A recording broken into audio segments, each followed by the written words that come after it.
There's an infinite number of realities, but the choices we make, the thoughts we make, that multiverse is forming around us. Once you understand that you're the dreamer, the dream gets happier. As you practice forgiveness, being kind and compassionate and caring, the world begins to shift for you. John Mackey, co-founder and co-CEO of Whole Foods Market, the co-author of Conscious Capitalism, flat out titan in the industry. Thank you, John Mackey. We're faced with choices every day. We can either contract into fear, anger, and judgment, or we can expand into love. And if you forget, that's okay, because in the next moment you can choose love. Human beings should flourish. Everybody that encounters the business should be touched in a positive way. Business can be this amazing force for good. I made a commitment that I was going to be a better leader. I was going to channel more love. And my soul was saying, you either have to step up or get out. Conscious capitalism came directly out of that experience. If someone's watching and listening right now and they're saying, I really want to generate more financial freedom for my life, and if you could give them one piece of advice, what would that be?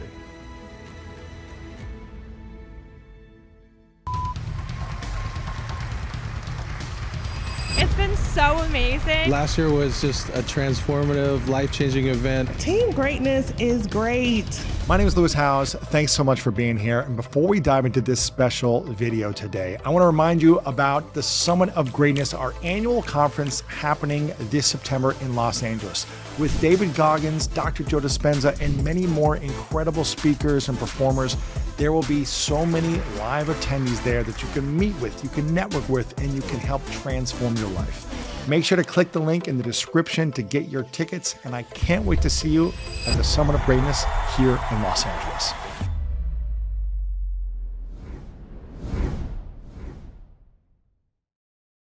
Welcome back, everyone, to the School of Greatness. Very excited about our guests. We have the inspiring John Mackey in the house. Good to see you, John. Thanks for being here. Thanks for having me here, Lewis. Very excited about the conversation we're about to have because I've been following your journey, but also just Whole Foods for as long as I can remember, really the last 10, 15 years of being kind of in the conscious health and wellness space, but also entrepreneur space, and seeing your story in business. Just some stats for people that don't know. Whole Foods sold to Amazon for $13.7 billion, I believe it is, and you guys were also doing $22 billion in sales annually before selling. No, that's what we're doing now. Oh, you're doing now, okay, after selling. But it's been a multiple decade journey to getting there. And the thing that I really appreciate about you and your philosophy is how you said, I want to create a business based on love and creating one of the happiest workplaces in America or in the world. You had that vision and that intention.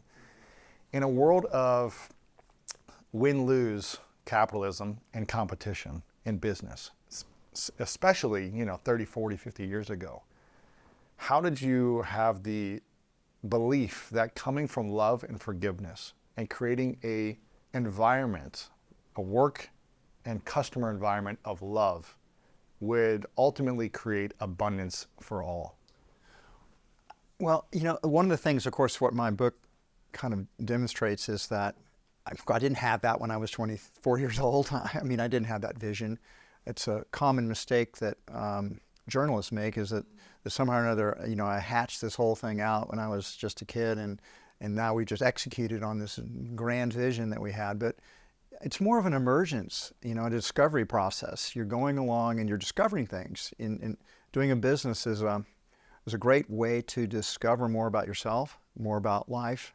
And so what I talk about in the book, how really although I got a taste of love when I was pretty young, in 1984, when I actually did MDMA for the first time, that I really saw, my God, this is at the core of reality. Love is the most important thing. And I've never forgotten that experience. So that was 6 years after we started Saferway and then Whole Foods Market. So the love came, that energy started to flow in at that time. It wasn't something I had at the very beginning. Right. You're just trying to figure out how to start the business and make money and have a profit.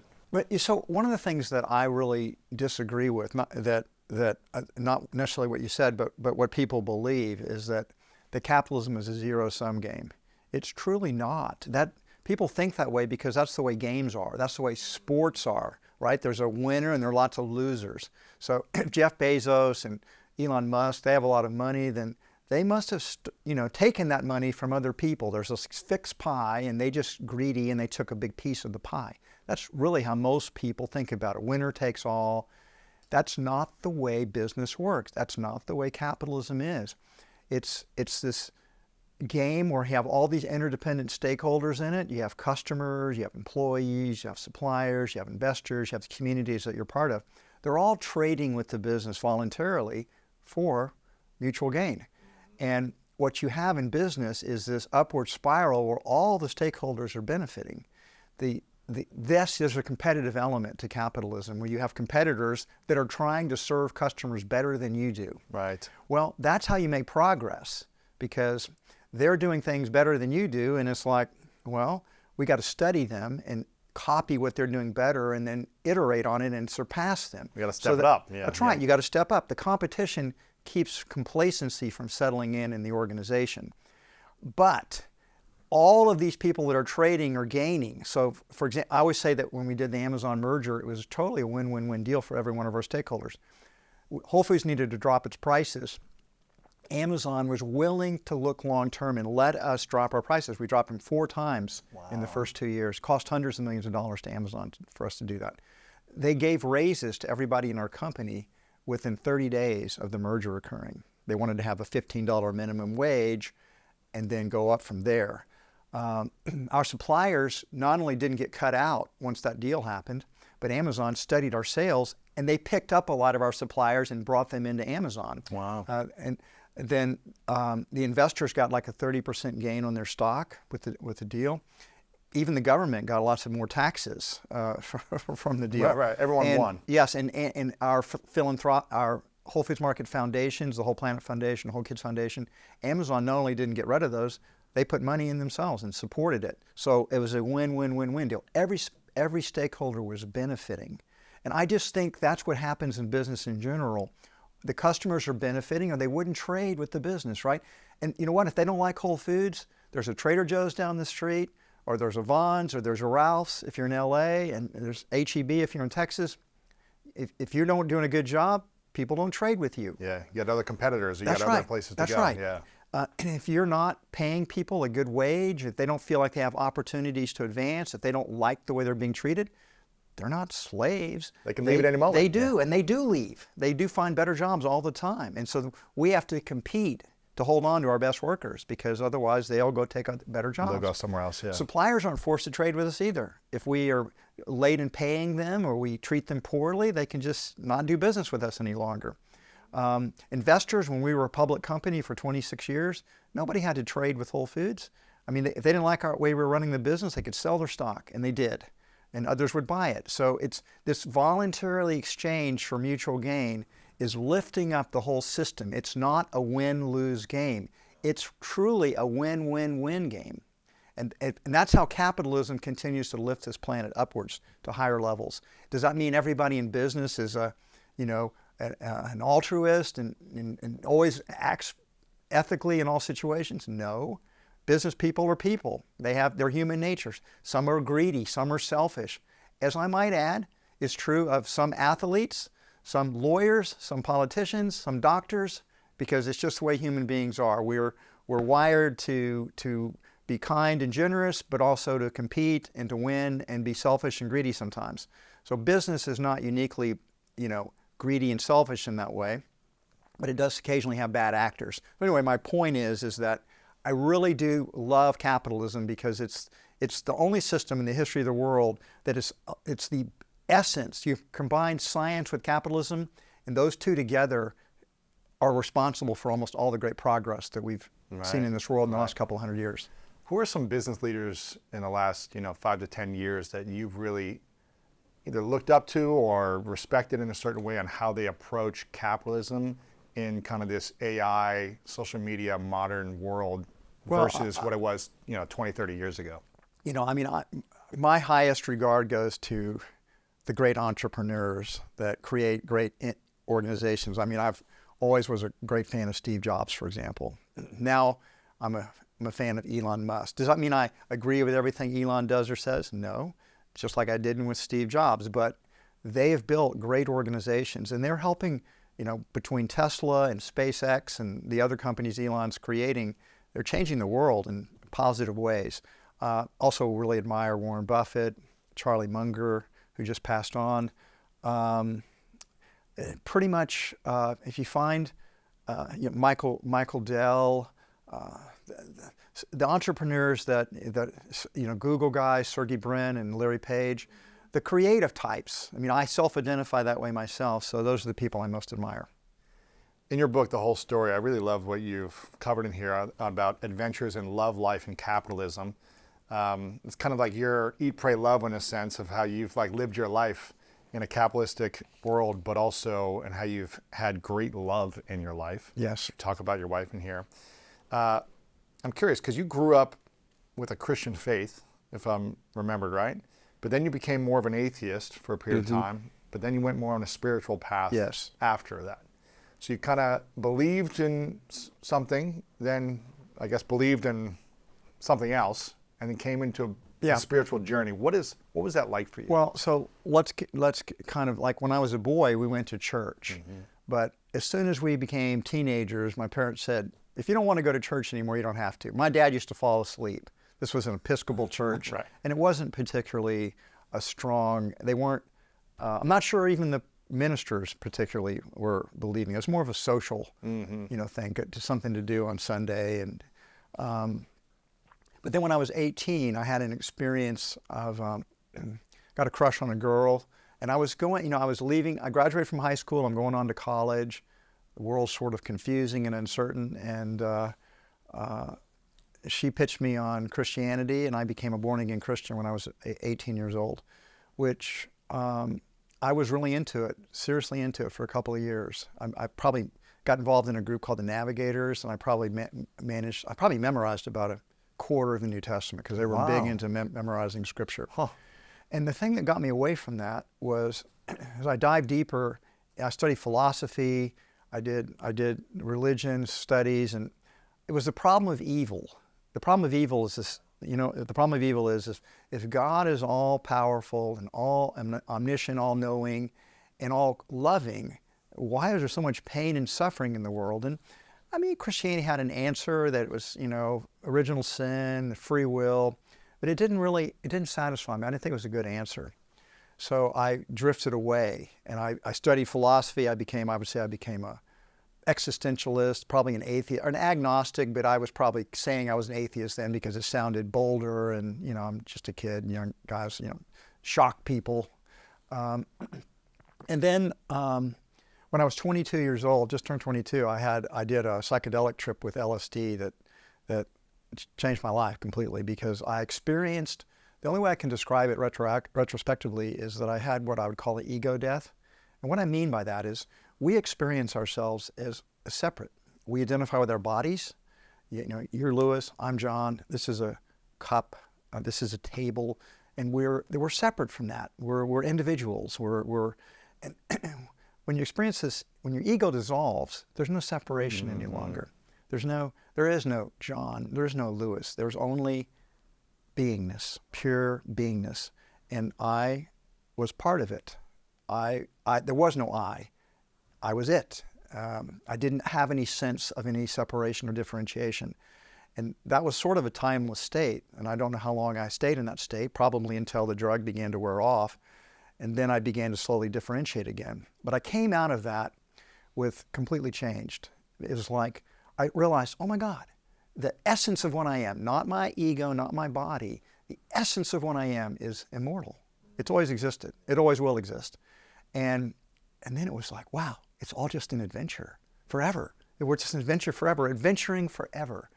And we're free to create whatever kind of life we want to create.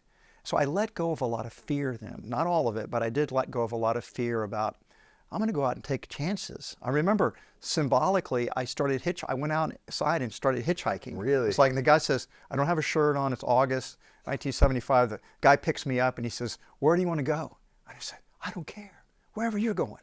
He says, well, I'm going home. I said, I'll go there. So he drives a few miles and he said, well, son, this is as far as I'm going.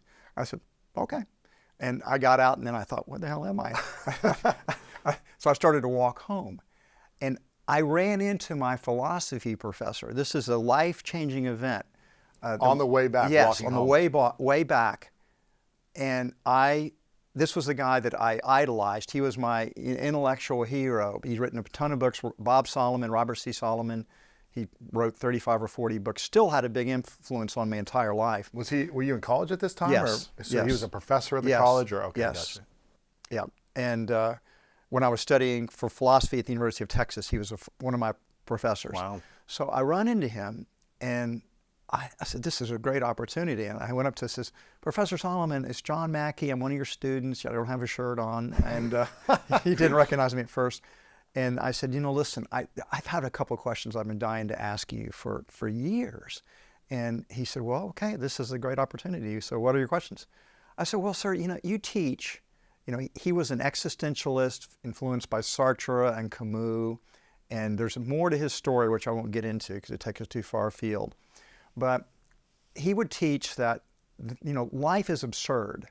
There is absolutely no meaning whatsoever to life at all. There's just, we live, we die, we disappear, and that's it. But he believed that you could kind of shake your fist at that grim fate and that you could create your own meaning, sort of in defiance to this absurdity of life. So you give life meaning. It doesn't have any meaning, but you give life meaning. So I asked him, I said, so Professor Solomon, do you really believe that there's no real meaning to life except what we just kind of make up? And he said, yes, that's what I believe. And I said, well, I don't see, if you believe that, how you could be happy. And he looked at me and he said, I'm not very happy. And it was like, from that moment, I didn't want to be an existentialist anymore because I had just had this incredible experience. I saw I was part of all it is. It was all an adventure. Meaning is everywhere. And I just wanted to get on with my adventure. So after that is when I moved into this vegetarian commune. I wasn't a vegetarian. In Texas? In Texas, yes, in Austin. And I had this sort of food awakening. I'd never realized before, I always thought, I knew exercise could make me feel better. But I just thought food was kind of like fuel. Like you're a car. You got to go into the gas station and get fuel. But if it tastes good, that's all that really matters. I didn't think about whether it was nourishment. I thought myself a machine, not as this living organism that needed to nurture trillions and trillions of cells. So I had this food awakening, learned how to cook, became the buyer for this commune, food buyer for the commune. And then I went to work for a small natural food store. And I came back after doing that. I loved it. I loved working in that store. And I came back to the co-op, to the commune, my girlfriend Renee, who I'd met there. And I asked her, I said, what do you think if you and I open up our own natural food store? And she said, oh, Mac, oh man, she's hippie. Oh, Mac, oh man, that'd be cool. Let's do that. So we did. Wow. And that was the genesis of Whole Foods Market. So I start the book telling that story because that LSD trip changed my entire trajectory of my life. Wow. So that's why it's relevant. And the first chapter of this book is called The Game of Life. And the final chapter is called The Infinite Game. So in some ways, the thread that goes throughout that whole book is that it's all an adventure. Life is an adventure. And so I love your school of greatness because if you're going to have an adventure, you might as well go for it. Absolutely. Be the best version of yourself that you can possibly be. Absolutely.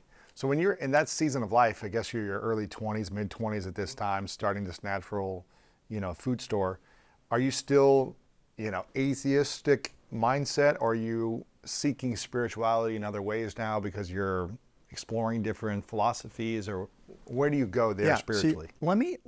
See, I'll give a little bit more of the spirituality story here. So at that point, I would define myself kind of as a seeker. I mean, it's like, all I knew for sure is that the whole thing was spiritual. Everything was spiritual. I went from an atheist to the whole entire universe is spiritual. And so that's the opposite of absurdity. It's like meaning is everywhere. And that's what you make of it, right? Yeah, well, but also it's at the essence of what we are. It's at the core of our being. It's not, and so then, and the spirituality accelerated in 1984 when I was invited to do an MDMA journey. This was when it was still legal. I never heard of it before. And I went in and with some friends, and I was invited over to this house, and I had that just completely, my heart just completely opened up, and it was like, yes, this is the meaning of everything. It's all love. It's all love. And this universe that I've been part of, it's the universe itself is the essence of love. And so then I started to do a technique called breath work, holotropic breath work at that time. Stanislav Grof had done it. And for those that are listening that have never done breath work, I hardly recommend breath work, because you can have a transcendent experience just breathing. Yes. So you don't need a psychedelic to have a deeper experience of your soul and your spirit. And so I started to do this regularly. And then You said you hardly recommend breath work, or you mean heartily. Heartily? I just Yes. hardly. Okay. I passionately recommend breath work. I really, I still do breath work. It's very, very powerful. So and now I'm doing this breath work, and I've met a bunch of people through this MDMA experience. And one of them gives me this book called The Course of Miracles, or A Course of Miracles. And, I kind of, because it seemed kind of vaguely Christian, I said, what is this? He says, well, it claims to be a channeling from Jesus. I'm thinking to myself, well, that's nonsense, channeling from Jesus. I had a bad attitude about it. But I liked this guy a lot, and he said this would change my life, so I said, I want to read it. So I start reading The Course of Miracles with not a great attitude, but I don't know, 50, 60, 70 pages in the text, I came across a passage which changed my life again. And basically the passage says, my son, lifetime after lifetime after lifetime, you have blamed God for everything that you see that's wrong in the world. And you've cursed him. And you don't believe in God, and you've rejected God. You've rejected love. And then it said, my son, you are asleep. You think when you wake up in the morning that you have awakened to reality. You haven't. You've awakened to yet another dream, a dream that you are creating. Everything that you're experiencing is something you are creating through fear and through judgment and through anger. And God just loves you and wants you to wake up to love. Wow. So it's like, I got so excited because this was the answer to the problem of evil for me. It was like, because that was what got me to be this agnostic atheist, was I couldn't reconcile evil. And the Course says, it's just a dream. It's not real. So like when we sleep at night and we're having a dream, we are, it's interesting, right? You think about a dream. We're the dreamer, right? We're a character in the dream too, right? Who are the other characters?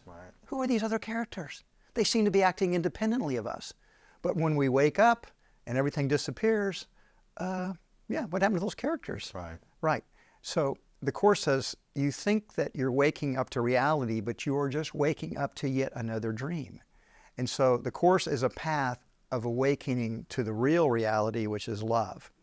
So I've been on that path ever since, and I like to say I've made some progress. I'm a much more loving being than I was, 20 or 25 or 30 years ago. Yeah, and this is a great quote from your book. It says, I learned that the key was to remove the blocks to love's presence through practicing forgiveness instead of fear, judgment, and attacks on others. The dreams we experience here are actually reflections of all of our thoughts and emotions. We are always unconsciously creating the world that we are experiencing. Our task here is to become more conscious and begin to transform our waking dreams to happy dreams of love, and then to share that love with everyone we encounter. Couldn't have said it better myself. You said it here. I mean, forgiveness became a very important part of your path in the aftermath since you encountered A Course in Miracles. How do you learn to create an environment of love, compassion, and forgiveness while building a capitalistic business, while trying to build a business, earn money, make money, when you have so many people involved, whether it may be employees who maybe are out of alignment at times, or stealing, or not living up to their responsibilities of their job, or customers that are potentially doing good or harmful things towards the business, or business partners, or agencies you're working with that are maybe out of alignment, whatever it might be. How do you continue to forgive? Yeah. Spread love. be love Yes. when others are doing bad or evil against you? Okay, so this I'm going to do the best I can to explain it, but it's going to seem weird. So, have you ever had a lucid dream before? I think I've had, you mean where you're experiencing, you're in the dream? You wake Yeah. up in the dream and realize you're dreaming. Yes. You've had that? Once or twice. Yes. Okay, and so what's different about a lucid dream once you wake up? How's the dream change? Well, it feels very real, but you wake up, you mean afterward No, the dream? while you're in the dream. The dream begins to change. And the dream changes because once you realize that you're the dreamer, and whatever you're thinking in the dream manifests, you have control of the dream. You have more control. Yeah. Yes. So imagine that it's not any different here. As you wake up and you realize who you are, that your thoughts and your emotions are going out and they are creating what you're experiencing. Or you can put it in the context of like a multiverse. Yes. That there's an infinite number of realities, but the choices we make, the thoughts we make, the universe, that multiverse is forming around us. Mm-hmm. So once you understand that you're the dreamer and you begin to wake up into it, the dream gets happier. As you share more, as you practice forgiveness, as you practice not judging others, but being kind and compassionate and caring, the world begins to shift for you. It becomes more of a happy dream. Instead of being in conflict all the time because we're judging and attacking others, and then we find that we're attacked and judged too, and that we're kind of at war, we make different choices. We go to the path, as we choose a different path, the world shifts. It's not to say there are not terrible things happening in the world. There are. But your world shifts. Yes. Mm-hmm. Your world shifts. Your environment, your world, the people in your world. Maybe not Yes. the entire world, but your world. Yes. And the Course in Miracles has a very good metaphor for this. It's like as our heart awakens deeper to love, our job is to extend that love to everyone else we encounter. And then it's like we have a candle and we help light the candle in their heart, and then they light the candle in other hearts. And the world, you don't wake up alone. You're waking up because we're all one. We're all, the best metaphor I can say, it's because we're so attached to our egos and our separateness. It's like there's just the one being. The one being is you, the one being is me, the one being is everything. You've got all eternity. What are you going to do in all eternity? You're going to play because it's an adventure, because it's fun, because you can create anything. So you do all, and so the one being is continually playing forever and ever and ever. Wow. It expands through the Big Bang and self-love, and then it comes back, breathe back in, and it's in the singularity again, and it blows up again, and then it comes out. All possibilities are realized. Everything we do, we're on this grand adventure. Yes. So make it a great grand adventure, one that's fun, one that you share with others, one that you help others. I'm sure, for people watching or listening right now, they might be saying, They may have turned us off by now. no, they might be saying like, this sounds like a beautiful dream scenario, but it's hard paying bills, or I've tried to launch a business and it's failed, or I've got employees, stealing or complaining, and Sure. it's like, I'm trying to give love to them, but they're not giving it back. Boundaries are being crossed. People are not meeting expectations they committed to. People are not behaving the way they should in your exactly. dream. So how do you, over 40 years of living this life in your business and seeing your business go through ups and downs over the last 40 years and dealing with the challenges of the economy or employees or stakeholders, how did you navigate the emotions when people did something that was harmful towards the business or towards you? Do you just keep giving love? Do you create boundaries? Do you remove I wrote a those whole book individuals? about it. Right, exactly. But I didn't say it was easy. Oh. It's hard. However, as you become more conscious, it gets easier, because it's like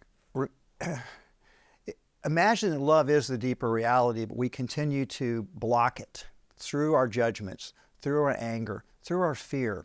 I talk a lot about it in the book about we're faced with choices every day of we can either contract into fear and anger and judgment, or we can expand into love. And here's the thing. I'm going to give you one of the most important tips that's helped me. The past doesn't exist. In the next moment, you can choose love. And if you forget, that's okay. Because in the next moment, you can choose love. And if you make a judgment or you attack somebody, you say something cruel, it's in the past. You can let it go, and the next moment you choose it. And you practice being in the next moment, open-hearted. And yeah, stuff's going to happen. Think about it as a big game, and things are happening. These are all challenges for you.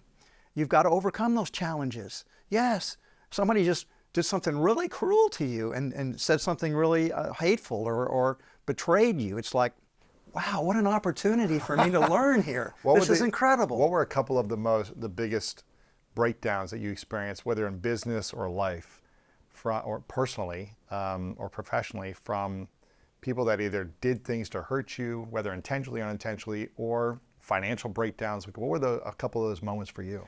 Well, there were many, and I outline them in the book. So there were actually 4 separate coup attempts to take me out. Really? Oh yeah, yeah, 4 times. Of your own business? Yes, exactly.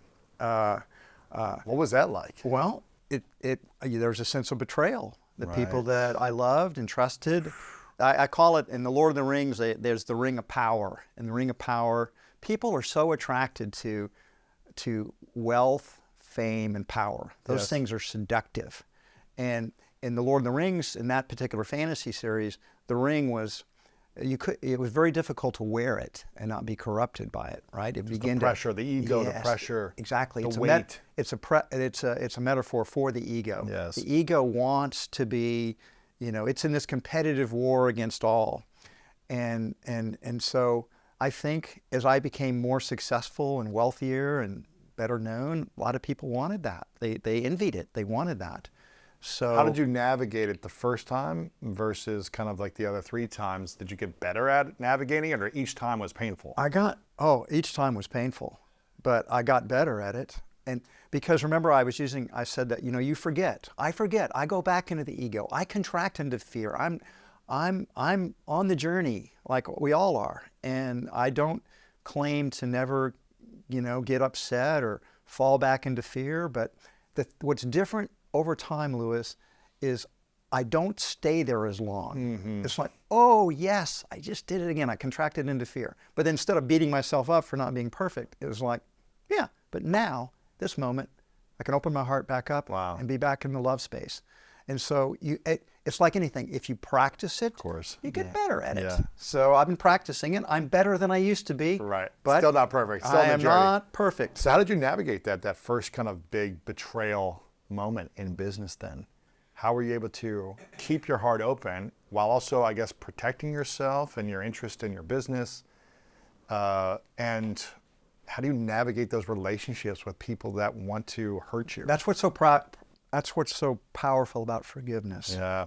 One of the things that it took me a long time to learn is that when we hold on to a grievance against somebody, it's kind of like this poison that we want to give to them. We're drinking it ourselves. That judgment and grievance is harming us. Right. And so once you realize, oh my God, I got to let go of that. That's really holding on to that anger and judgment. It poisons your soul. So you have to let it go. And forgiveness is the way that you let it go. So everyone that I've ever felt like, harmed me or hurt me in some way, it's like, I've forgiven them all. It's like, I wish them the best. I love them. I want them to be, I understand they were doing it for their own ego drive and it wasn't satisfying them, but they wanted things, and I just let it go. I forgive them. I don't want to hold on to those anger and that judgment. So it's a skill. Yeah, you have to practice it. I'm not saying that I've completely mastered it. I'm not pretending to be a fully enlightened being every instant of every day. And you set yourself up for that, and people are going to show you lots of ways where you're far from being You sure perfect. You got that lesson? Let me test you again. Let me test you again. When was the time that you felt like your ego was the biggest during this kind of multiple decade business Probably journey? the one that hurt me the most, the story, it was back in 2000 and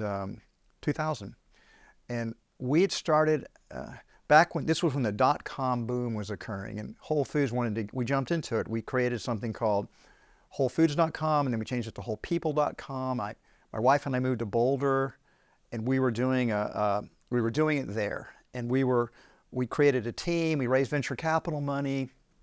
And then that dot-com boom turned into a bust, and it failed. And we had to shut it down. We sold off pennies on the dollars, what we had left. And meanwhile, while I'd done that, I'd asked a really close friend of mine that was the number 2 guy in the company, president of the company, to be, so I want you to sort of run Whole Foods while I'm focused on this. Mm-hmm. But that only went on for about a year. And then I said, I want to come back. I'm coming back to Austin. I'm taking back over this leadership role. After the bust happened. Yes. Yeah. He did not want that to happen. Really? He liked being in charge. And meanwhile, since I'd failed, a couple of the directors didn't really want me to come back, in that they wanted me to go. If you failed at this thing, we don't want you back failing That's at right. our thing. Pretty much. Yeah.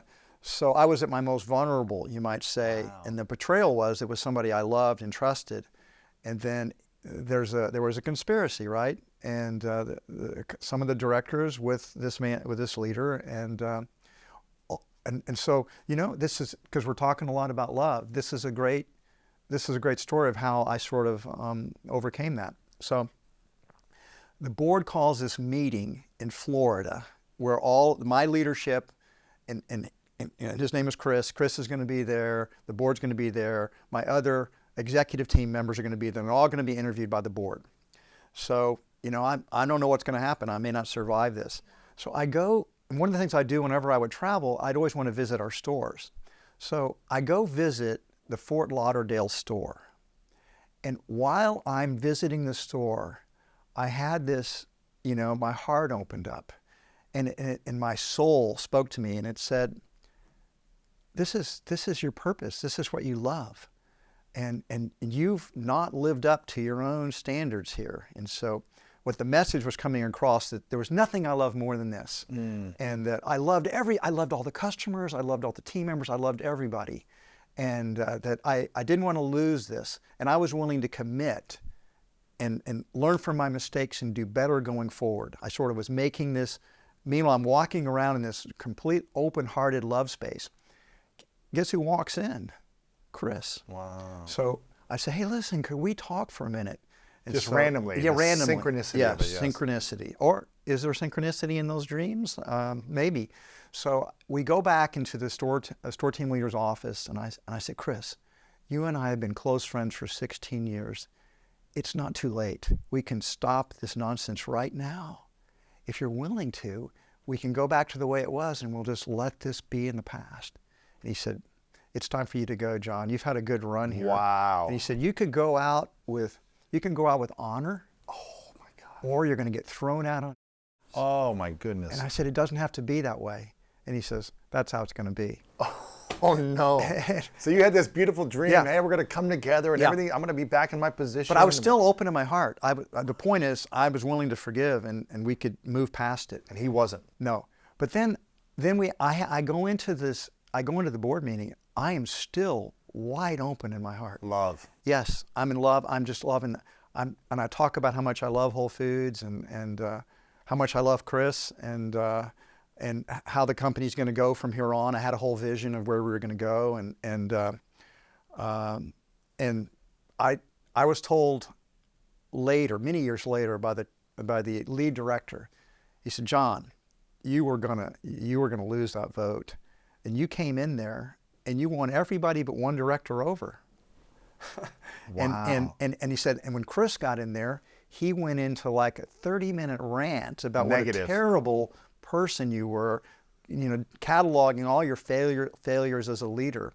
And so later on, another director told me, he says, well, John, you know what I did after, I wanted to know what went on there. So for many years after that, they wouldn't tell me, it was a secret, but I would get these directors one-on-one, and take them out to dinner. Yeah. Hey, Pour them tell a me couple glasses of red wine. what really happened? Ask Yeah. a few questions. Time had passed, and I slowly built the whole story up. Yeah. And so Chris had gone in there and ranted, and one of the directors said, well, we weren't sure we still wanted to keep you as a CEO, but we weren't going to put him in because he was crazy.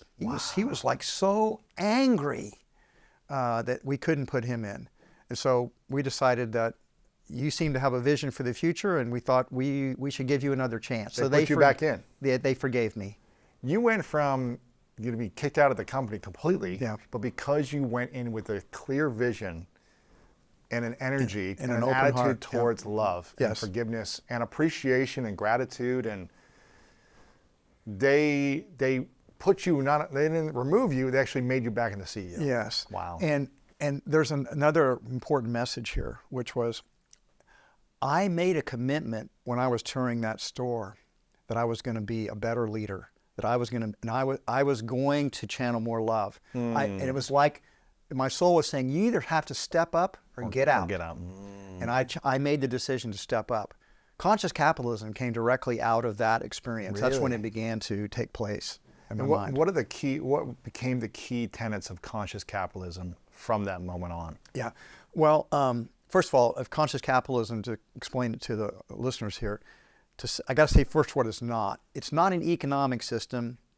It's not a corporate governance system. It's simply a management philosophy. Okay, so it's because it's controversial now. Yeah. The whole stakeholder thing is being attacked, and so it's just the better way to manage your business. And so the four pillars of conscious capitalism. First, every business has this potential for higher purpose besides just making money. Business has to make money, but that's not why it exists. A good metaphor is like, my body has to produce red blood cells or I will die. But my purpose is not to produce red blood cells. Right. Similarly, business has to make a profit or it dies. Yes. But that's not why it exists. It exists to create value for customers, and the higher purpose is in that value creation. For example, Whole Foods' higher purpose is to nourish people and the planet. We're about selling healthy food to people to help nourish them so they can be the healthiest versions of themselves. Google's higher purpose is to organize the world's information and make it readily accessible. Amazon's higher purpose is to be the Earth's most customer-centric company. These purposes can change and evolve over time, but these have been the stated purposes of these companies. So, What was the first pillar? the first pillar is that this higher purpose. Higher Business purpose. has a higher purpose. Business is condemned. I mean, ask, what's the purpose of a doctor? Is it to make money? To heal. Yes, but they make a lot of money. Right. Okay? Teachers educate. Architects design buildings. Engineers construct things. They all have some type of higher purpose that is in service to other people. Well, so does business. Yeah. It's the enemies that have made it into it's just about the money. Yeah. If you go to a party, a cocktail party, and you ask people randomly, for example, what's the purpose of business? They'll say, what do you mean, what's the purpose of business? Make money. It's like, no, that's not right. It's not the purpose of business. It's to create value for customers. Profits come from that. Profits are not the goal. They're the result of creating value for other people. And if people could see this and articulate it, the hatred and dislike of business would definitely be toned down. Why do you think so many people hate wealthy individuals? Because they're stuck in that envy, but also stuck in that paradigm that if somebody has more, somebody has less, rather than seeing that's not true. Business is creating value for other people, and people don't understand history of where we were. For example, if you go back just 200 years ago, 94% of everyone alive on this planet lived on less than $2 a day. Wow. 94%. 85% lived on less than $1 a day. The average lifespan was 30. The illiteracy rate, 88% of the people alive on the planet couldn't read. Wow. That's 200 years ago. It has been science and capitalism that has lifted that up so that today the average lifespan is pushing 80 across this planet. And those numbers have reversed on illiteracy. Now 90% of the people across the planet can read. The average lifespan has gone up, and the average income, the abject poverty of people that make less than $2 a day, it's dropped to like 6%. Wow. It's and it'll be ended, because as long as we continue to allow science and free markets and capitalism to lift people out of poverty, people don't understand that. They don't know their history. They don't know where we were. What about people that think that, we should have more, I guess, socialistic economies, or, people should just be getting paid the same amounts no matter what job they're at, and the government should be funding these things? Socialism's not new. I mean, in the last 100 years, 41 countries have tried socialism. 41 failures. Really? It doesn't work. Why doesn't it work? But there seems to be like this utopian dream that it should work, but why hasn't it worked? Well, because a socialistic country is one that, like the Department of Motor Vehicles, is running everything. You have these giant bureaucracies. You don't have the entrepreneurs that are being creative and innovative. They don't have the power to do it any longer. You've got bureaucrats telling everybody what to do, like when you go get your driver's license renewed. That's what socialism's like across everything. You get in lines to get your food, you get in lines to do everything, and you have these government officials determining everything. And you no longer have the entrepreneurs, you no longer have innovation, you no longer have creativity, you no longer have this upward flow, because we've damped it all down.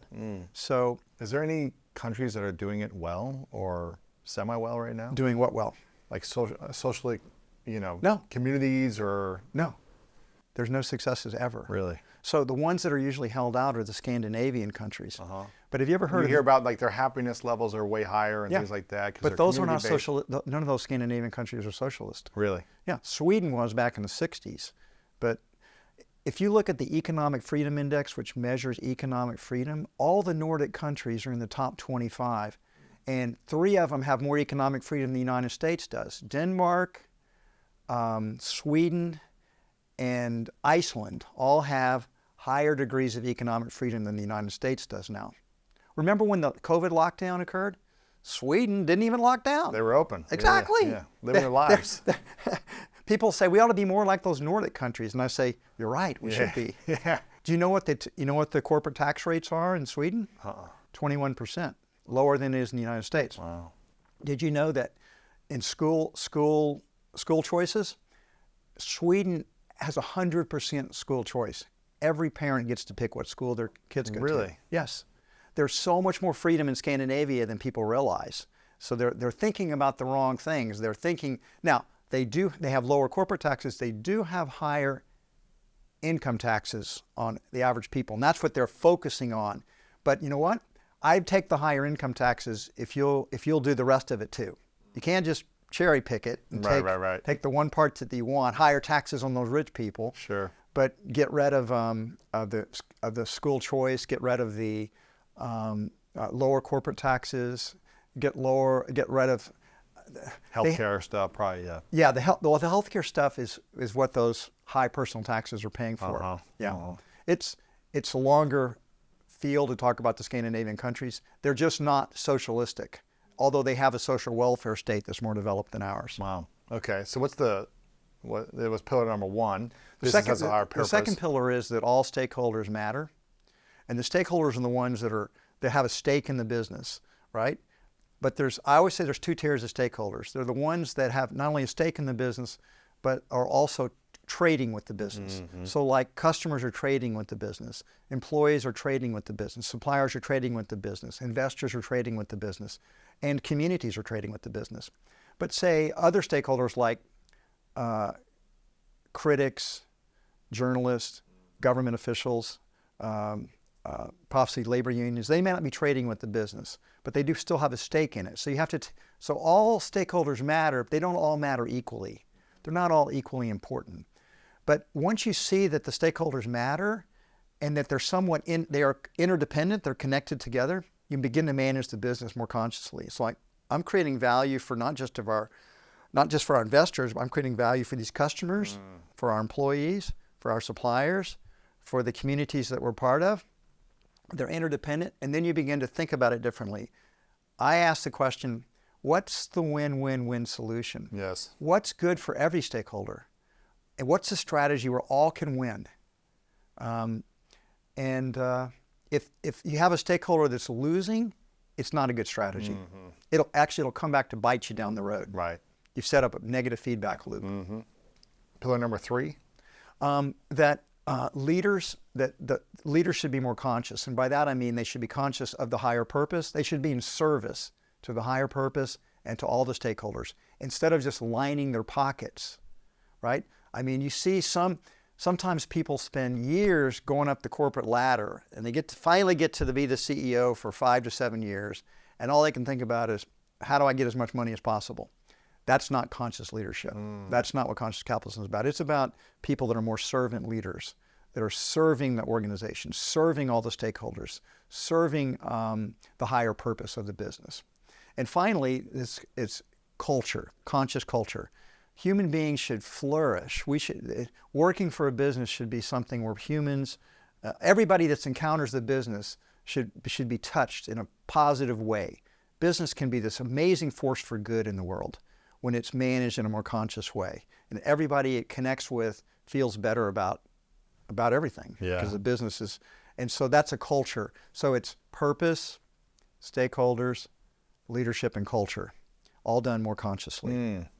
That's conscious capitalism. When did you start to feel like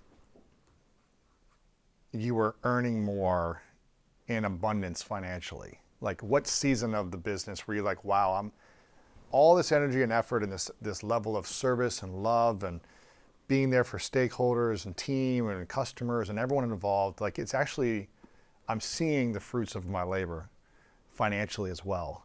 And so when was that season starting for you? That was a gradual thing. Uh-huh. So, I mean, like, and again, the book gets into some detail about this, but when Renee and I started out, we were so poor that we moved out of the co-op and we moved into the store, which wasn't legal for us to live there. It wasn't zoned for that. It was an old house, and we lived on the 3rd floor of this house. It was an office. We didn't have a shower or bathtub or anything. Wow. We actually took showers in the Hobart dishwasher. Come on.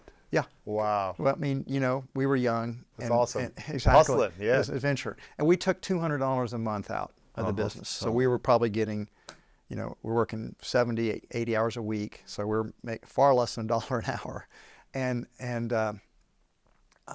But we didn't, it was fun. But you were loving it. Yeah, it was an adventure. Exactly. Yeah. And I remember when we moved Saferway to Whole Foods and the new store was successful, we started getting paid $800 each a month, $800 a month. You're like, wow. And I was thinking, oh my God, I'm so rich. I'm rich. And I was getting by on a little moped. I said, I'm gonna buy a car now. I'm gonna buy a car. Bought this used RX-7, and I felt so wealthy making $800 a month. But then what happened is the business continued to grow, and I suppose I didn't really feel super. I felt wealthy when in 1992, 14 years after we started the business, Whole Foods did an IPO. We went public, and I didn't have that many shares because I didn't have any money when we got started, but I had a little bit, and I did the math on the first day of the IPO, and I was now worth $7 million. Really? I thought, oh my God, I'm a millionaire. This is unbelievable on paper, right? So I think that was the first time I became conscious of the fact that, wow, I probably don't ever have to. I'm going to keep working because I love it, but I probably don't have to if I didn't want to. Wow. And then, and then the big change for me was in 2006 when I decided I have enough. I'll never have to worry about money ever again. I have enough, a generational wealth, and I just stopped taking any compensation then. Really? I've never taken anything. As CEO, you stopped taking any money at all, and stock. Were you taking stock nope, still or no? The stock options that I would have received were donated to our foundations. Wow. I had enough, and it's been that way ever since. There's this interview I saw with Jim Carrey. I think it was a year or two ago, where he was promoting, I think, his last movie, and he said it was a virtual interview. He said, "I think I'm retiring." And the interviewer said, "No, like you're too great. We need you. Like we'll miss you." And he goes, "I'm going to say something that I don't think any celebrity is willing to say, and that is, I've done enough, I have enough, and I am enough." Love it. And so when you said that, it kind of reminded me of him. His message And he's like, I love my spiritual life. I love my art, making art every day.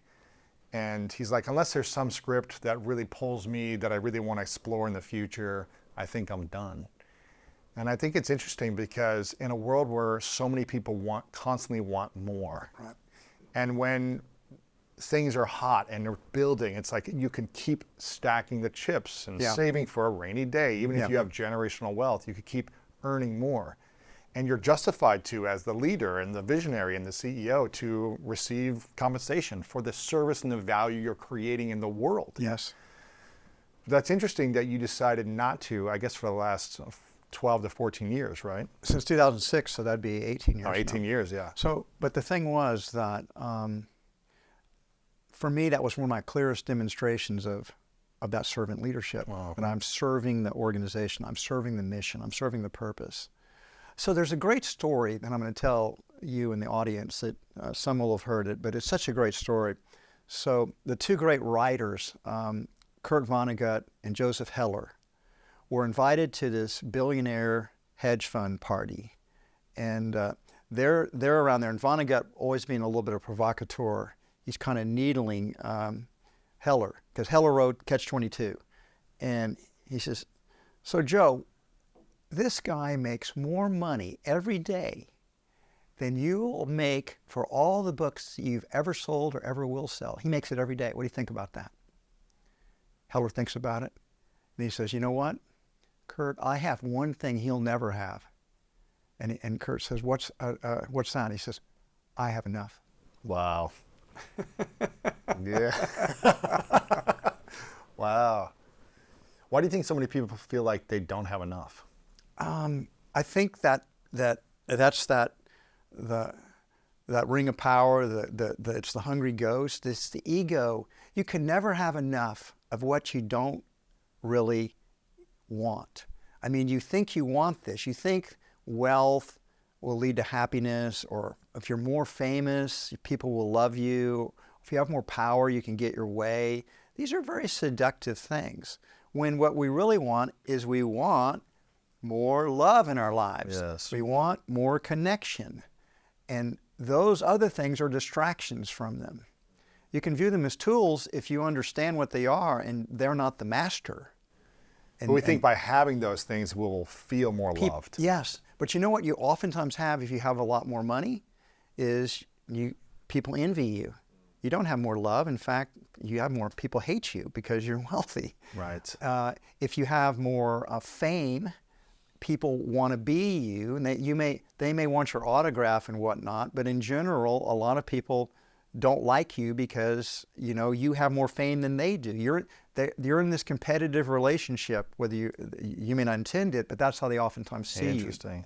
So what we want is we want that more love, we want more connection with people. Those things can be tools or they can be addictions. And most people get addicted. They can't get enough fame, they can't have enough money, they can't have enough power. You see it happen all the time, and it's one of the things that you see in all the movies and television shows, is a billionaire that's trying to get another billion. I've taught, I'm not going to name anybody, I've known plenty of billionaires, and I'm not, they're even close to one. And these guys, they compare themselves to each other. It's that Forbes list, and they might be worth $5 or $6 billion in there, but they're comparing themselves to people that have 20 or 30 or 100 billion. They're like, I got to get there. Yes, Yeah. exactly. And they're not satisfied. They're not happy. They don't have enough.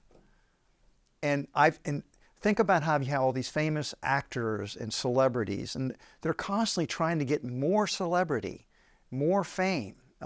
They date each other, not just fake relationships. Just to get more fame. Yes, exactly. And it doesn't satisfy the soul. And what ends up happening, like if you have so much money, you have to have security guards because your kids might get kidnapped, or you might, you're not even free any longer. Now you have to have some bodyguards around you all the time. Or if you get super famous, same thing. People are always asking you for autographs, asking you to sign this or do this, and you start to lose your freedom. And power is not any different. So those things, past a certain point, don't enrich our lives, but they trap us. They create more problems. They create more problems. As you started to become more famous as an entrepreneur, a CEO, as Whole Foods brand became more famous and more well-known around the world, and you started to put out more content and books and all these different things and speaking, et cetera, and become connected to famous people and famous billionaires and powerful people. What was the biggest, I guess, challenge you had to overcome in your rise to fame, success, and How did I money? resist those temptations, so to speak? Because I remembered who I am. And I remembered who everybody else is. There's utter equity because we're all the same being. We're all part of the one self. And so I'm not better or more important than anyone else. I'm just on this different path. I'm waking up. My job is not to become more famous or richer or more powerful. My job is to extend more love in the world and help other people to connect to their hearts, and they extend more love. That's the game I'm playing now. And that's what my new business, Love Life's about, I might add, is to help people be the healthiest, kindest, most loving versions of themselves. If someone's watching and listening right now and they're saying, you know what, I really want to generate more financial freedom for my life. And if you could give them one piece of advice on creating financial freedom from your perspective, what would that be? Create more value for other people. And people don't understand that. What money is, you get money by creating value for others, and then they trade with you. Yeah. And so one of the challenges in business I'm always putting to my team is like asking this question again and again and again and again. How do we create more value? What are we not giving our members or our customers that would enrich their lives and make them happier, make them more fulfilled? And so as long as you're thinking about and you're constantly improving your offering to create more value, then you're going to become wealthier. Those go together. And people separate those out and then they forget. Yeah, and it's almost like you're going to become wealthier, maybe not financially right away, but you'll feel more enriched right away. Well, you also become more financially wealthy over time if you're creating true value. Exactly. So, young people ask me this kind of question all the time, and I said, well, how are you going to create more value for other people? Because that's where the money comes from. It's not about doing the bare minimum and doing the least amount. It's how can I add the most value to someone? And that never ends. Even when you're creating value, you're still asking the question, how can I create even more value? Yeah. As long as you're focused, and think about that, you're making other people's lives better, and you're becoming wealthy doing it. Yes. That is a win-win-win game. Yes. But a lot of people don't want to put it, it feels like work for people. It feels like that's hard work. So you have to do this for years until it pays off. I don't see the results right away. Well, that's a bad attitude. I know, but that's the way a lot of people think. They want the money now. They want the freedom now. Well, the world does not owe you a living. You will create wealth by giving to others. That's what it's really about. You create value for others, and then they trade with you. If you're not willing to do that, well, then you're never going to have very much money. And how important is having a positive attitude towards generating wealth? Does that help, you think? Yes, of course it does. Absolutely. I mean, some people hold themselves back because they have guilt about money. Have you ever felt that? Guilty about earning money? No. Well, when you see people that have a lot less or struggle, or friends, family, or society members? To be completely honest, this is something I struggled about when I was younger. And until I really saw that the wealth that I was creating was something because I was creating value for other people, and I didn't have to feel guilty about it anymore. So you did feel guilty in the beginning a little bit. I took on the values the culture has, that if you have wealth, that maybe you stole it. Maybe you took too big a piece of somebody else's pie. And I had to get my own thinking squared around that I wasn't stealing from anybody else. I wasn't a crook. I wasn't greedy. I wasn't stealing. I was creating value for people, and they were exchanging with me. And so they were getting better, and I was getting better, and that's how the whole society advances. That's how progress is. Yeah. Wow. Now, the tricky thing there sometimes is sometimes we give people what they want, but it's not good for them. That brings us into a whole nother ethical plane, right? Give me an example. Like if you make money and you build financial wealth, giving people what they want, but it's not good for them. Yeah. What happens to you? Good question. I'm not sure I have the answer for that one. I have to think about it. But well, I would say it stains you a little bit, particularly if you're soul, conscious. or maybe a little bit. So, I mean, there's good examples. I mean, tobacco is the best example. People want tobacco. It apparently makes them feel good, but it destroys their health. And so if you're in that business, you're giving people what they want. They're trading with you voluntarily, but you're destroying their long-term health. Yeah. So that would be a business I would not want to be in. Yeah. But then you could say the same thing can occur with junk food, for example. Of course, or alcohol, or Yes. whatever. Yes. People or any kind of drug that is addicting, and people do want it, and they trade with you. I mean, pizza for me, it's like I want pizza, but I know it's not the best thing for me. It's like, I could eat it every day though if I wanted it, right? But it's not going to make me healthy. Yes. Unless there's some, really healthy pizza, then it's not pizza anymore. It's some.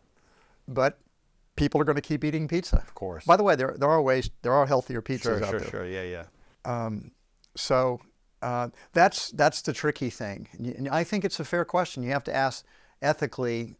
My very first store, for example, was a vegetarian store, and it didn't sell coffee, and it didn't sell alcohol, And it didn't sell it meat. didn't sell sugar, it didn't sell meat. No cheese. No cheese. Well, we did sell cheese. We were lacto ovo vegetarian, but we did almost no business Yeah. because the market wasn't big enough.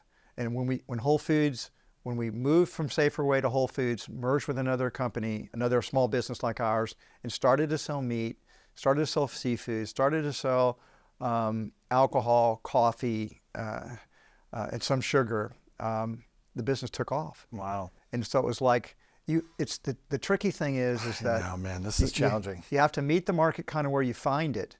But then Whole Foods was always trying to urge people to healthier options. To healthier options. Maybe you can give me some advice on this, because for 11 years of running this show, I've turned down so much money. I don't know if for good or if it's just stupidity, but because I don't drink alcohol, I've never been drunk, and it's not. I'll have like a Bailey's on ice for Christmas, right? It's like just sip on it. That's about it. Yeah. But I don't believe in promoting something that I know is more harmful than it is good Then for don't do most it. people. Then don't do it. So we've never had advertisers that sell alcohol. Yeah. And they want to give a ton of money. Sure they do. So it's They want you to bless it. Of course. And it's like different stuff like that, or other gambling things or whatever it might be. It's like I'm trying not to endorse something that I want to use. But like you said, there's a market for alcohol, meat, cheese, processed boxed foods at your stores that maybe you didn't have originally on. But it's like, is that a bad thing? Is it a good thing? Yeah. Is it like you're still serving and adding value, but is the value really serving people's souls if they're making certain choices? Is that our choice to decide for them? How do you grapple with that if it's against your values but not your customers' values? Well, so first of all, you did phrase all that perfectly well. And then, by the way, there's not a right answer. Yeah. I can't give you the right answer. You have to find that answer within your own soul and be and be okay with it. So I think that it's you know within yourself when it's appropriate, when it's not appropriate, and you have to come to terms with your own values and where you'll make exceptions. Yes. And if those exceptions are justified. It's hard to be completely pure in this make world. money, and make money. Well, that's right. Yeah. To a certain extent, that's true. That's true. So, but you can, Go be a priest, right? That's I mean, so this is some of I wrestle with these questions all the time. With I had the Safer Way and then Whole Foods and it's. I have another saying that you should remember this one because it's a cliche, but it's very true. The perfect is the enemy of the good. perfect is the enemy of good. Yes. You have to sometimes ask, is there more net good that comes from this? Because if you're perfect, but nobody does business with you, then you haven't done any good either. Yeah, and you have thousands of employees that you're helping their livelihoods, and you wouldn't be able to serve and give jobs and opportunities in a happy place if you weren't able to sell these things. One of the reasons business is judged all the time is because business is more pragmatic. It makes compromises to serve customers. Remember, we're trying to create value for customers, and they're trading with us and exchanging, and they want things from us that may not be good for them. But so I'm trying not to force my values on everyone else. If someone I actually gave up alcohol 2.5 years ago because of my Apple Watch. Wow. Because I have an app called Auto Sleep, and I noticed I wanted to get better sleep. So when I got a good night's sleep, I looked at everything that went into it, and first thing I discovered was exercise. You want to sleep well? Get a lot of exercise. That's going to give you deep sleep, longer sleep.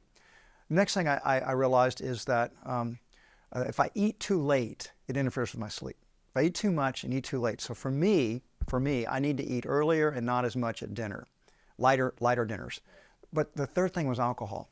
Anytime I had even one drink of alcohol, my deep sleep went to 0. Wow. I got none. And instead of getting like 7.5 hours of sleep, I got 6 hours of sleep. And the next day I didn't feel as good. So, and then I did this experiment, costly, because, I kind of liked drinking. It was fun to do with friends and stuff, conviviality. But the facts were clear. If I want to sleep well, I'm not going to have any alcohol. I haven't had a drink since. Wow. But I reserve the right that someday I may sacrifice a good night's sleep. Sure. But so far, I'd rather have a good night's sleep than have a drink. Well, it's going to impact your long-term health and your lifespan and your health span and your energy levels and your memory. Also true. Everything. Absolutely. You're going to become more conscious. You're going to become more loving. It's probably hard to wake up with less sleep and be more forgiving and loving when you're exhausted. If you feel bad, it's harder to be loving and forgiving. You're more impatient. You're more snappish. Yeah. Wow, that's interesting. So you've had to, I guess, would you say you've had to make certain compromises over the years, or would they not be called compromises? I mean, these are really good questions. I'm trying to bring it for you, John. Come on. Again, I don't think there's a right answer. There's the right answer for you, wherever you're at. And if you're going to feel terrible about something, don't do it. Yeah. It's not worth it. And so it's people not worth the money. It's not.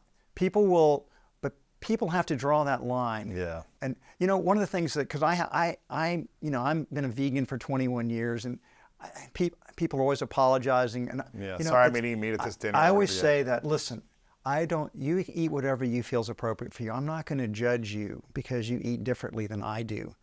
And that, so our judgments are the problem. And if you're going to judge yourself. I say that about alcohol with people too. I'll be out with people who are drinking, and it's like, I'm not going to judge you, but I'm not going to be out all night while people are drinking. Also, I'll leave eventually. I'll tell you a funny story on the alcohol, because my wife, she doesn't drink. She's never drank anything, never had alcohol in her life. And I used to ask her, I said, Deborah, how come you don't ever want to hang out with my friends? And she said, well, John, it's because your friends all drink.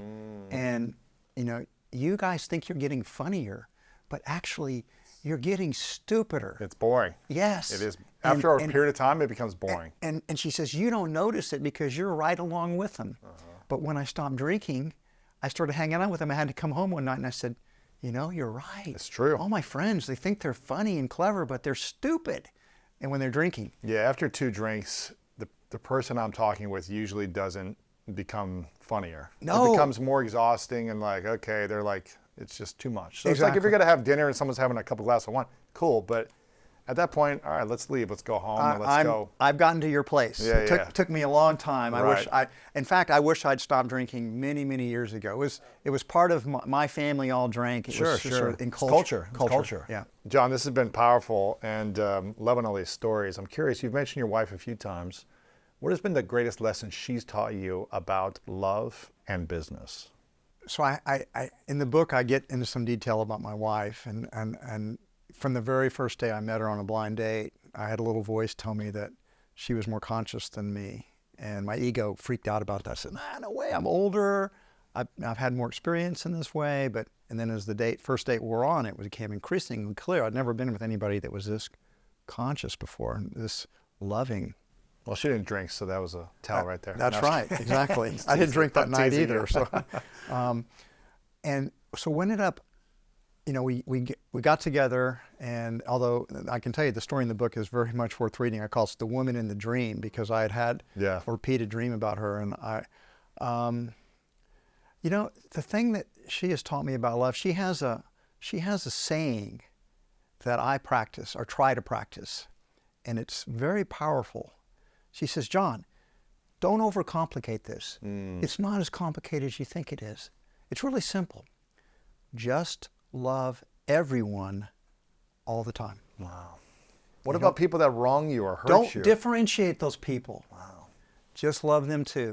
Just love everybody. But don't you have to create boundaries sometimes with yeah, people? sure you do. Okay. That doesn't mean you don't love them. Right. I mean, people make this mistake that if you're, they think if you're loved, you're weak. People are going to take advantage of you. That, you know, you got to be tough and hard, and somehow their love love is powerful. Love is strong. You can be very powerful and strong, fully masculine, fully powerful, and loving, and nobody has to take advantage of you. Yeah. You do draw your boundaries. Like, no, I don't think that would be appropriate. I mean, people ask me for favors all the time, and I just very lovingly and kindly say, yeah, no, I don't think I can be able to do that. I'm sorry. I mean, you still stay in your heart. It's about where your consciousness is at. It's not, and as my wife has said many times, she said, you know, John, you can be kind to people, you can be loving to people while being firm and saying no. It's not weakness to say, it's not a weakness to say, you're not saying no or drawing boundaries does not mean you're not being in your heart or being loving. Right, yeah. You can still be loving and strong. Yes. Yeah. In fact, if you're not strong, I question how loving you really are. Yeah. You got a lot of great stories in here. It's called The Whole Story, Adventures in Love, Life, and Capitalism. I want people to go grab a copy of this book, give it to a friend, check it out. Excited about this. You also have a new vision endeavor that you've been working on called Love Life, love.life, if they want to go to the website and check it out. I looked at it today and I was like, man, I wish this was closer to my home, because this is like the ultimate health sanctuary, it seems like. Can you share a little bit more about that too? Yeah, I'm so excited about Love Life. It's kind of the continuation of my own higher purpose, my own life dream, so to speak. And we've opened it, but it's a soft opening. Yeah. It's here in the LA area. It's in El Segundo, and our grand opening is going to be August 10th and 11th. Wow. And you ought to stop by cool. then. Awesome. And it's about the first 20 years that we had Whole Foods Market, Louis. People don't know how bad grocery stores used to be, and so they'd come into Whole Foods and they'd say, "Gosh, this is amazing! I've never been in a place like this before." And Whole Foods has had this effect over time on other grocery stores. They began to copy us in many, many ways. We just changed the grocery industry. We really did. So when people go into Love Life, like I've been touring people around and friends have come by and they go in, it's like, wow, I've never been in a place like this. This is incredible. Why has no one ever done this before? I think that's what people are going to say for many years to come the first time they go into Love Life. And it'll also be obvious, and they'll ask that question, this is such a good idea, why hasn't it happened? So what's the vision behind it, and what is it? So what is it? Is that we have this, we took over an old Best Buy. It's large. It's 45,000 square feet. Wow. Located next to a Whole Foods Market that is one of their best stores in Southern California. Wow, that's cool. I had this advantage of knowing all the best stores in Whole Foods. Yes, you can get the real estate in the right places. Exactly. So it's you come in and we have a healthy restaurant. It's not a plant-based restaurant. But it's what we call plant forward. So you can have bowls and salads, and you basically decide on what kind of protein you want on the bowl or the salad or the handheld or whatever. That's open to the public, but members will get a little discount in the restaurant. And then we have you check in and we have this state-of-the-art fitness center. We're kind of into biohacking. We got a lot of biohacks built throughout here with the type of equipment we're using, the way it can accelerate workouts, from power plates to and all kinds of different recovery modalities for exercise, for cryotherapy. We have 6 cold plunges set at 40, 50, and 60 degrees, depending on where you're at. We've got hyperbaric oxygen chambers. We've got pulsing electronic microcurrents. We've got lymphatic massage suits people can wear. We've got a huge sauna, huge steam room, 5 infrared saunas. We've got all these recovery modalities. We have 3 indoor pickleball courts, which are, I think, kind of state of the art. We've got a Pilates studio, we got yoga studio, we got a physical therapy studio. Everything that has to do with wellness and thriving, we're going to do. We're going to do acupuncture, chiropractic, Ayurvedic medicine. And then we have a state-of-the-art spa where you can get massages, or you can get Rolfed, or you can get a facial, or you can get a exfoliant scrub or whatever. It's not a medical spa, so you can't get Botox there, for example. Right. And then we have a medical center. And that's kind of the most important part of what we're doing. Louis, when do most people go see a doctor? When they're sick. Exactly. Not preventative. Exactly. Our vision is the doctor's job is so that you never have to see a doctor. You don't get these chronic... People don't realize the things that kill Americans, heart disease is number 1, cancer is number 2. Then you have a stroke and autoimmune diseases. Infectious diseases are way down the list. Yeah. I mean, COVID spiked it up for a little while, but now, you know, it's tuberculosis is not a big killer any longer. The flu, pneumonia, these are still killers, but they're not, you know, they're usually not in even the top 7 or 8 for killers. So it's chronic diseases. Wow. And it takes a long time for chronic diseases to develop. But if you can catch it early and prevent it. Yes. So it starts out, the idea being that you'll come in, you'll become a member of Love Life, and then we'll start out with a battery of tests on you. We need to get your baseline established. We're all on a health journey. We could all be healthier than we are. We just really don't even know where we are. So it starts out by finding our baseline, and then working with the doctor and with a wellness coach, and depending on the type of path you want to go down, to create a precision, individualized plan for you, and then track it with wearables and with further testing, so we can see whether you're making progress or not. And so on the medical way, we have these 3 different paths people can go down. I know which path you would go down. The first path is if you have a chronic disease or you're on your way to developing one, we want to put you on the healing track. We want to heal you. You can heal heart disease. You can reverse it. It's not a death sentence. You can reverse it, and you can certainly prevent it. Diabetes, type 2 diabetes is... You can reverse it. Reverse it. Yeah. You can do it pretty quickly, actually, if you're willing to make dietary and lifestyle changes.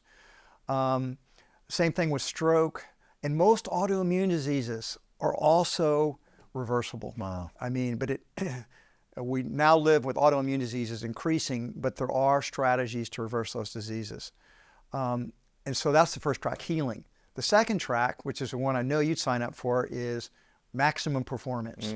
How do you get to be exactly your absolute fittest, peak strength, peak endurance? Do the VO2 max. We'll set goals. We'll increase that.